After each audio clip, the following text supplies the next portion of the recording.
নমস্কার সুপ্রিয় দর্শক বন্ধুরা, আজকের এই ভিডিওটি শুধুমাত্র সিংহ রাশির জাতক জাতিকাদের জন্য। আগে আপনারা ভিডিওটি মন দিয়ে শুনবেন, তারপরে ভালো লাগলে অবশ্যই একটি লাইক করবেন। প্রতিটা ভিডিওতেই আমি কিন্তু মেন পয়েন্টগুলো শুধুমাত্র আপনাদেরকে জানিয়ে দিই, তাই আজকের এই ভিডিওতেও কিছু গুরুত্বপূর্ণ কথা আপনাদের সাথে আলোচনা করব।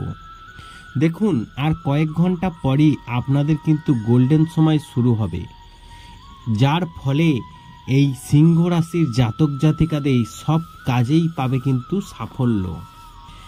অক্ষয় তৃতীয়ায় জ্ঞান ও বিচারতার গ্রহ বুধ মেষ রাশিতে গমন করছে। বুধের এই গোচর 10 মে সন্ধ্যা 6:39 ঘটবে। আর অক্ষয় তৃতীয়ায় বুধ মীন রাশি থেকে বেরিয়ে মেষ রাশিতে প্রবেশ করবে। বুধের এই গমনের কারণে এই সিংহ রাশির জাতক জাতিকাদের ভাগ্যবান হবে। আসুন জেনে নেওয়া যাক যে অক্ষয় তৃতীয়ায় বুধ গ্রহের প্রভাবে এই সিংহ রাশির জাতক জাতিকারা কি লাভবান পেতে চলেছেন।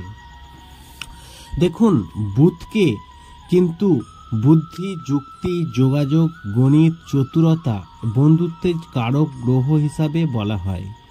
বুধকে গ্রহের রাজকুমার বলা হয়। বুধ শুভ হলে ব্যক্তি শুভ ফল লাভ করে এবং তার ঘুমন্ত ভাগ্য জাগ্রত হয়। আসুন জেনে নিন বুধ মেষ রাশিতে প্রবেশ করলে এই সিংহ রাশির জাতক জাতিকাদের শুভ ফল কি পেতে পারেন। প্রথমে বলবো, একটু মন দিয়ে শুনবেন। বুধের রাশি পরিবর্তনকে এই সিংহ রাশির জাতক জাতিকাদের জন্য আশীর্বাদের চেয়ে কম বলা যায় না। আর্থিক সমস্যা থেকে মুক্তি পাবেন। চাকরি ও ব্যবসার জন্য সময়টি শুভ। দাম্পত্য জীবন সুখের হবে। বন্ধুদের সহযোগিতা পাবেন। আপনার দ্বারা করা কাজের প্রশংসা করা হবে এবং এই বুধের প্রবেশের ফলে সৌভাগ্য বয়ে আনবে। আর্থিক লাভ হবে। পারিবারিক জীবন সুখের হবে। অনেকে সম্মান পাবেন। পদ ও মর্যাদা বৃদ্ধি পাবে। বিনিয়োগে লাভ হবে এবং ধর্মীয় ভ্রমণে এবং যাওয়ারও সুযোগ পেতে পারেন। এছাড়াও আপনার মনোযোগ আধ্যাত্মিকতার দিক নিবদ্ধ থাকবে। আপনি আপনার কর্মজীবনে সাফল্য পেতে থাকবেন। পদোন্নতির সম্ভাবনা রয়েছে। আর্থিক জীবনে আপনি কাজ ছাড়াও অন্যান্য উৎস থেকে আয় পেতে পারেন। স্বাস্থ্যের দিক থেকে বুধের গমন আপনার জন্য উপকারী। এই সময় আপনার স্বাস্থ্য ভালো থাকবে, আপনার সাহস বাড়বে।